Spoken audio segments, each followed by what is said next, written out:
ചേട്ടാ എന്തേ വിഷല്ലേ കുറച്ച് സാധനം വാങ്ങിക്കണം, ഡ്രസ്സും വാങ്ങിക്കണം. കുറച്ച് പേരോ സാധനം? ആ ദാ. എന്താ എത്ര സാധനോ? കുറച്ചുള്ളൂ. കുറച്ച് വിഷല്ലേ ഷീറ്റ് നോക്കണ്ട, ഒക്കെ കൊറേ ചെയ്തിട്ടുള്ളൂ.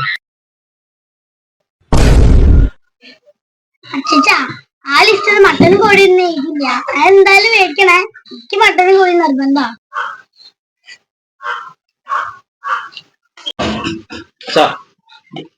അച്ഛാ അതെ, കഴിഞ്ഞ പ്രാവശ്യം പോലെ മത്തപ്പും പൂക്കുറ്റി മാത്രം പോരാ, കോമ്പലും ഗുണ്ടും മറ്റേ ഓലപ്പടക്കൊക്കെ വേണം.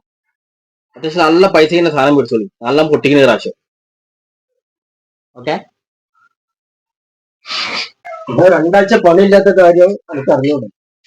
എനിക്ക് എന്താ പണിക്ക് പോയിക്കൂടെ? അച്ഛാ, അച്ഛനെ പണിയില്ലാത്ത കാര്യം വിഷുവിന് അറിയില്ലല്ലോ. നിങ്ങൾ ആ ബ്ലേഡ് സുരേഷേറിന്റെ അടുത്ത് പോയിട്ട് കുറച്ച് പൈസ കൊണ്ട് വാങ്ങിക്കോളി. പിന്നെ ആ പൈസ നിങ്ങൾ അടച്ചു കിട്ടാൻ എനിക്ക് പണിയില്ലാത്ത കാരണല്ലേ. വിഷു സാറാക്കാം. ശുഭേച്ചി, നിങ്ങൾ അറിഞ്ഞോ? ചേച്ചിന്റെ മാല ഇന്ന് കള്ളം കൊണ്ടേ. എന്നെ എപ്പോ പാത്രം കഴുകുമ്പോ മാല പൊട്ടിച്ചാരോ പോയത്. അതായത് മന്ദന്മാരെല്ലാം പണിയെടുത്ത് ജീവിക്കില്ല, കള്ളന്മാരെ ശല്യം ഇരിക്കുന്നു.